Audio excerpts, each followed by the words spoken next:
What's up, y'all? It's your girl China Shadae from Chicago, and I just jumped off the porch with Dirty Glove Bastards. Hope you ready when it's my turn. You gon' feel this pain. That's karma.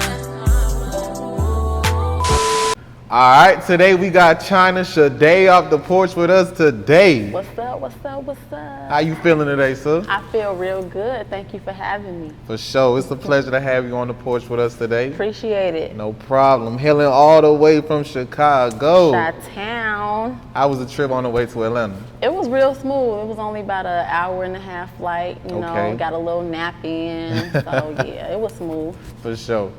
How do you deal with that little periodic time on them flights, you know what I'm saying, to get to your destination? What's one thing that you use as a time killer?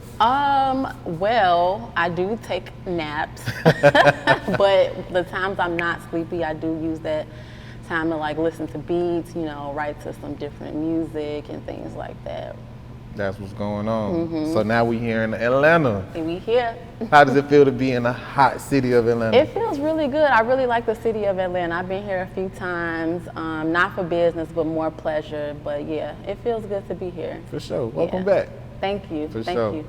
So how would you describe coming up in Chicago, Illinois? Coming up in Chicago, I actually grew up in the south suburbs, but you know, everywhere got they ups and downs. Facts. So, you know, it was pretty cool, just trying to stay safe as much as I can. So it was pretty smooth. For sure. Yeah. In your own words, how would you describe the different sides of Chicago? Because we got the west side, we got the south side, we got the east side. So in your own words, how would you say each side differs from each other?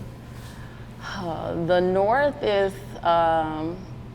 probably a little more upscale, I would say. You see a lot of nice condos. South side is more gritty, and I would probably say the same about the east and west is definitely a lot more gritty, and you got people who are like in I don't know how to word it, but I don't want to say like, you know, Chicago. Yeah. No, that's true. And you recently just relocated to the city. I recently just relocated to the city from the burbs, yeah. So how would you describe that transition? It was a big transition. I came from, you know, living at home with my parents where the grass was always green. But yeah, it's different, but I like it. It's teaching me, you know, to fend for myself, you know, and I gotta like get it on my own. So it's cool. I like the transition. I'm definitely learning a lot. That's real. Yeah. How your parents feel about it? They feel really good. They were excited to see me fly, you know what I'm saying? To see what I would do without them. That's real. So yeah, they're very supportive. So it's safe to say you just jumped off the porch then? I did just jump off the porch, literally, yeah. That's what's going on. So when would you say you decided to pursue music? I decided to pursue music about 3-4 years ago.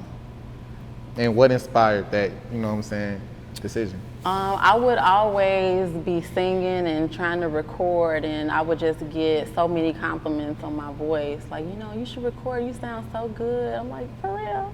They're like, yeah. So I ran into some people, you know, it wasn't always sweet in the beginning, but yeah, I found some people who was able to help me the way I wanted to be helped. So, and that's how we got that going. That's fine. Yeah. So where would you say your passion for music started from overall? It started from being a young girl just singing in church, just always loving singing in the choir and just, you know, just getting busy with God. That's what's up. Yeah. So who would you say inspired you musically? I would say my mom. She's one of the greatest vocalists that I've ever heard. So I would just seeing her do what she do, and I wanted to do the same thing. Like, you know, when you grow up, you say you want to be like your mom, and I definitely wanted to be like my mom musically, because she definitely got it in the bag. That's fine. Yeah. So how did that make you feel as a child watching your mom sing? It made me feel like I had the best mom in the world. Like I was just the luckiest girl. I'm like, dang, my mom, she a superstar. Yeah. I want to be like that. That's fine. That's Yeah. what's going on. Now look at you here. Now Look at me here. Now we here. Facts. So when would you say you took the initiative to take your career into your own hands and begin to put the puzzle together and just lay out the foundation? I would say probably 2020 when we had that COVID breakout. I had time to think and like plan everything out, so I took advantage of that. So yeah, that's when I will say that I got that started. That's real. What about COVID inspired the hustle?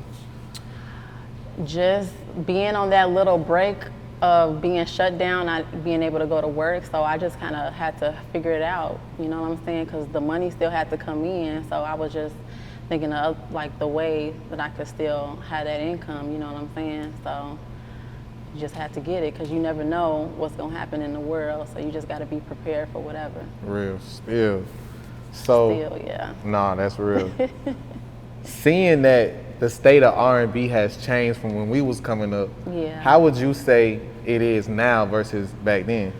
Back then, it was really no social media at all. And back then, I would say you had to work a lot harder versus now you can just post videos on social media and get on, you know what I'm saying? Because you never know who will see it. So that's a huge difference. Like all you got to do is stay consistent on social media and you'll get on like that. That's real. Yeah. Versus back then, like you said, you had to work a lot harder. So would you say that is the same talent dynamic wise too? I wouldn't say that, no, I wouldn't, because now it's less, back then it was more about talent and now it's just how popular you are. You know what I'm saying?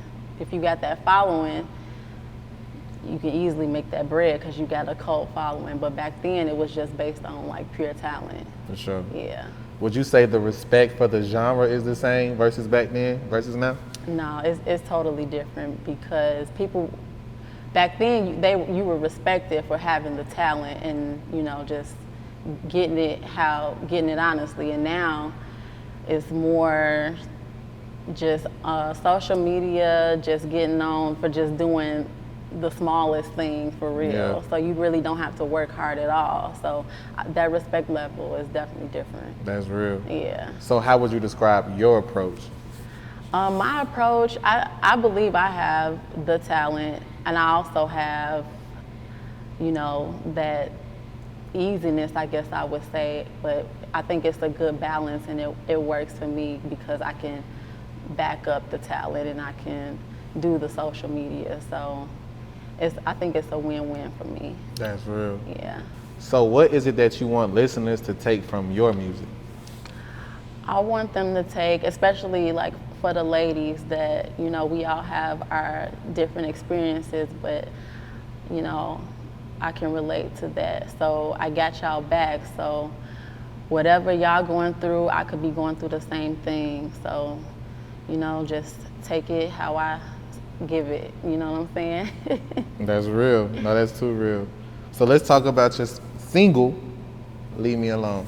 Oh, you took it way back. Yeah, Leave Me Alone. That was my revamp single, I guess I would say, because I was coming out again as an artist. So, yeah, Leave Me Alone is my baby. That was, you know, very special to me. So how would you compare it to your latest single, No Love Lost? The No Love Lost was the whole album. Oh shit! Yeah. I had got my questions wrong. My No, bad. it's I had okay, fixed it it's up. I okay, said it's okay. single. My bad. I meant album. Yeah. Let me ask you again. All right. So let's talk about the whole project, No Love Lost. Mm-hmm. How was it creating the whole project, and what was the experience like? Creating the project was dope. I recorded some in Chicago, some in LA, so I was able to, you know, tap into different environments and get some inspiration from different places. So it was real dope. It was a lot of collaborative efforts on No Love Lost. That's It was real. dope, yeah. So how would you describe your progress as an artist, seeing where you started versus where you are now? I've progressed so much vocally, in my writing. It's just been a journey, and I'm very appreciative of the experiences because I feel like now I feel like I know myself more as an artist now than I did back then. So it's been a great journey, and I progressed a lot. That's real. Yeah. How would you rate your experience on a scale through 1 through 10 in hardship as a woman in this industry? My experience, I would say probably like a 7, 8. For real? Yeah, just because, you know, it's a male-dominated industry, and a lot of times they approach you with, you know, wanting you sexually and things like that in return for, you know, a record. So that wasn't the greatest experience, but the good does outweigh the bad, I can say that. For sure. Yeah. So how would you say you navigate through all the bullshit and know who's business forward versus anything else? I mean, I give everybody the benefit of the doubt. I give you an opportunity, you know, to let me know what you're about.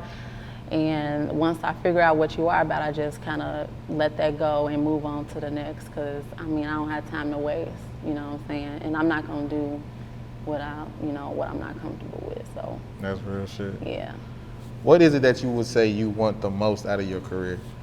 I would like people to be inspired by me.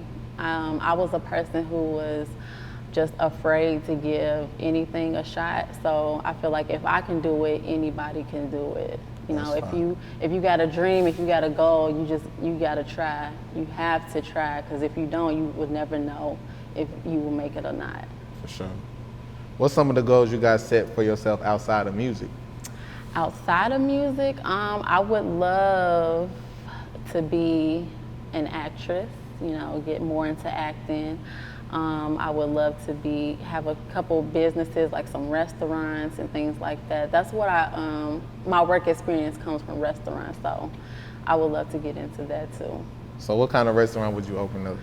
I would open up probably like a bar/restaurant, so you can, like, you know, pop your bottles when you want to and have a good meal at the same time. Yeah, that's real Yeah. spill. So what are you working on right now? Right now, I'm currently working on finishing my project. I got some more songs to record and some videos to shoot, and just, you know, getting in where I fit in, just trying to make it happen. For sure. What's the name of the project? We actually don't even have a name right now, so we're still working on it. When can we expect to see the project? You can expect it early 2023. Okay. Yeah. What's the vibes? The vibe is, you know, relationships, overcoming that relationship, and just moving on to what's next for you. Okay. Yeah. So how would you say you sewing up the rest of 2022? Man, I'm just focusing on me, you know, doing what I do best and leaving the past in the past and entering new chapters, you know what I'm saying? Real spill. Mm-hmm.